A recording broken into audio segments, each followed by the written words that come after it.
Mm. Good evening, good morning, good afternoon to all our viewers. This is South Sudan Women Intellectuals Forum.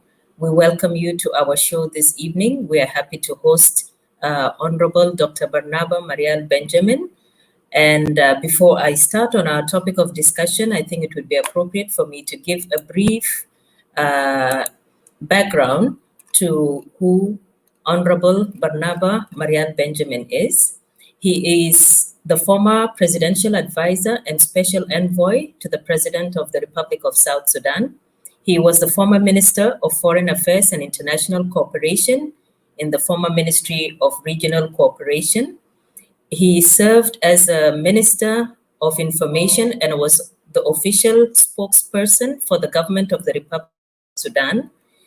He served also during the CPA and the Government of National Unity in 2005 as the State Minister of International Cooperation. Currently, Honorable Barnaba Marial Benjamin is the Deputy Head of the Government Delegation for the Rome Peace Talks with non-signatories of the peace agreement. And he is also a member of the National Liberation Council, and he is also a member of Parliament. Honorable Dr. Barnaba Marial Benjamin, you are most welcome to our show this evening. You're muted. It's nice meeting you. Yes. And I'm pleased to be a part of South Sudanese Women Intellectual Forum.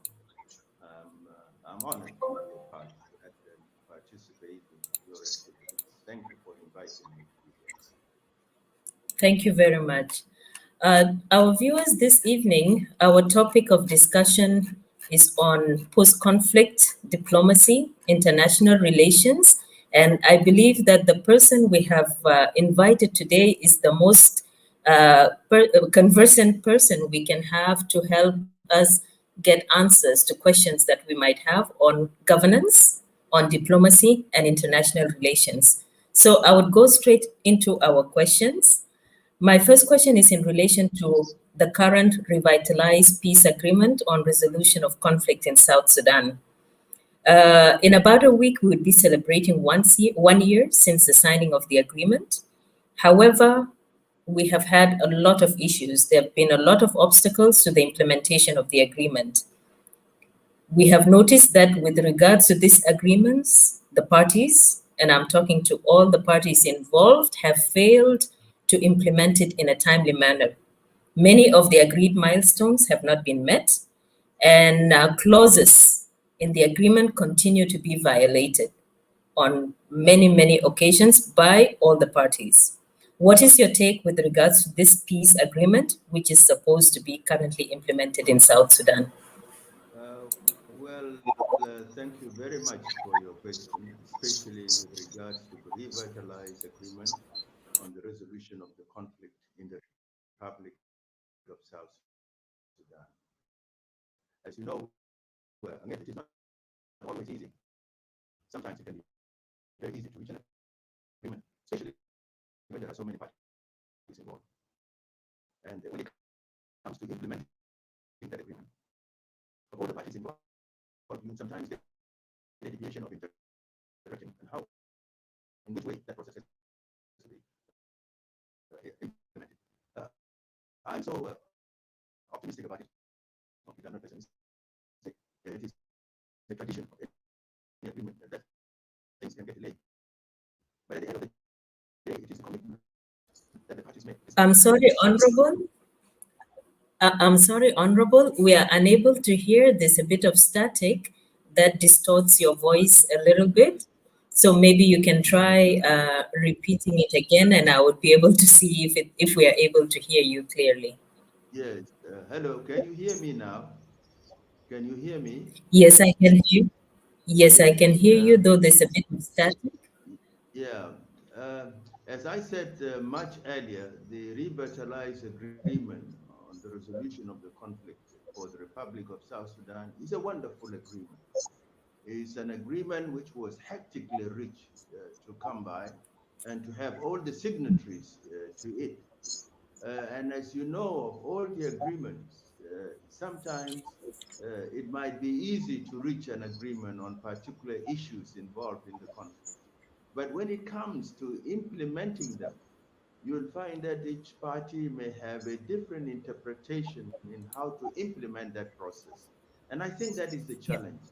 But what I know, as far as I am involved in some of these things, I know that the government, in particular, in the person of the president, is completely committed to see that the revitalized peace agreement is fully implemented in spirit and in letter. Now, you are talking of so many, 16 parties involved. Angel. These are not two parties. 16 different political parties with different agendas, with the different ways of interpretation. So you are not going to get it easy. But what we should guarantee, and I'm very optimistic about it, what we should guarantee is that the commitment is continuous. It might be slow, but at the end of the day, it will be implemented. Yes, there are certain areas that have delayed, but there are areas that have been implemented today, as you can see. If you talk about the security arrangements, the process is still going on. As you know, there are some cantonment sites which are there with the challenges and local difficulties they have, their accommodation, their feeding, their logistics, and all that. It's not that easy in these days of COVID-19 with a lot of economic and financial challenges that occur at the same time. So there will be parts implemented out of that, but there will also be parts which may delay. I would always say that it is a delay, not an intention, as far as I know the government. I may not vouch for the other political parties, SPLMIO or the others. Maybe they have got their own challenges, which I believe we do share ideas with them. So the process is going. So what we need is patience on all sides, particularly when you come to peace, especially in a country like the Republic of South Sudan, where the people have struggled for years, uh, fighting every day, as you know, from our parents, including your own father, uh, the dude who was my geography teacher, a very good teacher, by the way, and I scored very high during his teaching. So I remember what they used to tell us. They used to say, uh, Marian, you know, this is struggle. We are not going to finish it. It is you now in this class. You're going on and on. Get educated, well educated, and the time will come that you will be involved in this process. So I'm not surprised today to sign the daughter of a shoulder dude sitting on the other side, us discussing the issues which are related to the peace agreement. So I think let us be optimistic about it. That yes, there are difficulties, there are challenges, but we can overcome them. As we know now, there are other peace processes going on. The RCs alone, we are working on the signatories as we speak today. We would like to bring them over on board so that the peace process will come complete, as you know. And peace, Uh, I can assure South I'm Sudanese and sorry. yes, I'm sorry. The network is cutting again. I see. Maybe if the technician is there, he can maybe help resolve the problem. Yes, there is cutting in the. Can you come and help us resolve this issue?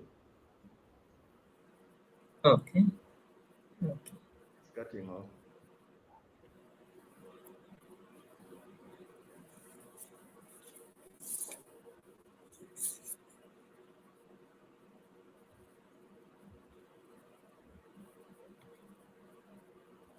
Can you hear us? Okay. Is that Okay. I can hear now. I see. Yes. Okay. All right. Thank you. Okay. Okay. We'll So continue where we stopped, yeah, and my where we stop. apologies. Yeah. So what we need, Amit, is that we have got to have the patience because peace is not it's not an off one thing at all. It isn't. It is a milestone of walking, climbing the mountain, like our late leader Dr. John Garang used to say that reaching the top of peace is a hectic exercise. You have to climb It is only coming down from the peace process down. It's easier.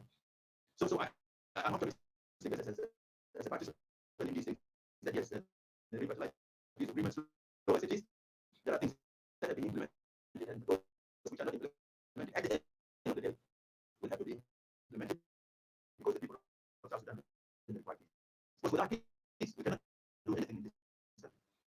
You can talk about anything. You can talk about development. You can talk about gender issues. You can talk about child rights. You can talk about good governance. You can talk about any of these important things.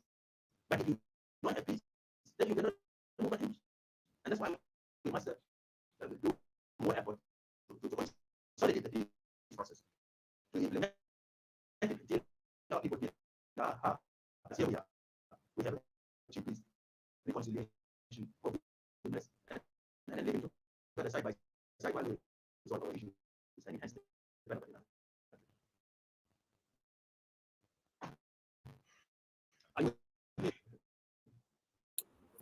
Thank you very much, Honorable. Unfortunately, we are still having a technical problem. There are parts of your response which I was not able to hear.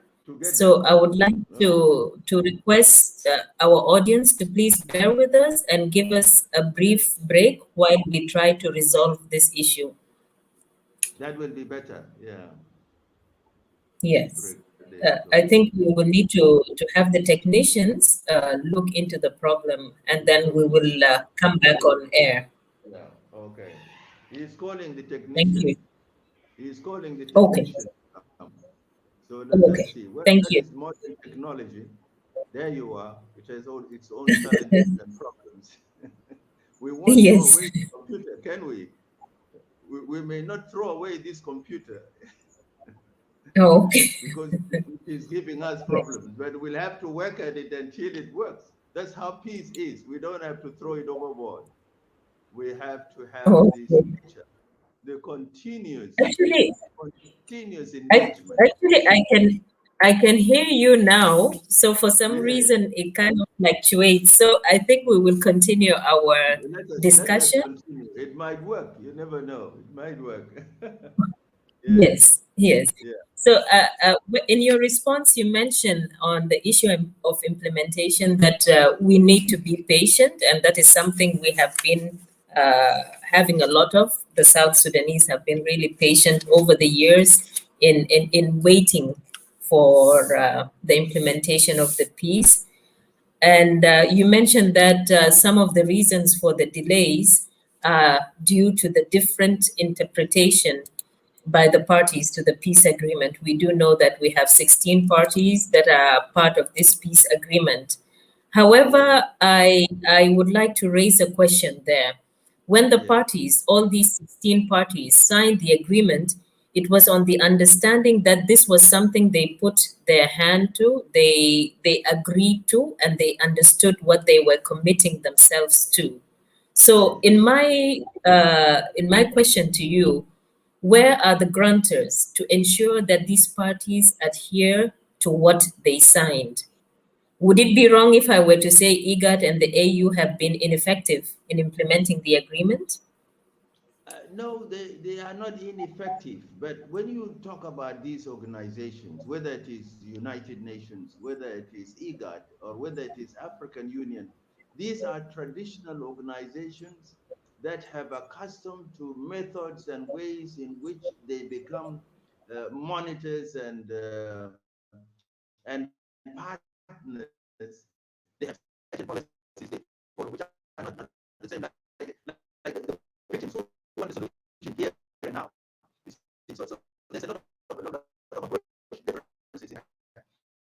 And I think the AU has got its own limits, Madam, you know that. Whether it is IGAD has got its own limitations, as you know. We're having a technical issue again. We're having another technical issue, and we're trying to connect you on a different device. So hopefully that should work fine. Yeah. So I I would request Aisha, maybe you can log us off and then we re-log in when the problem has been resolved. Yes, okay. Yeah, Yes.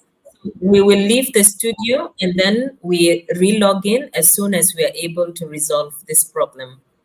That is great. Okay, let's be patient again. Thank you. Because they say Please bear with patience us. has no limit.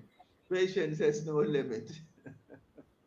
Okay. So you Yes. must, especially South Sudanese intellectual forum, I think you put this as one of your cornerstones, by the way, if you are to drag us women along. Okay. Okay. Thank you.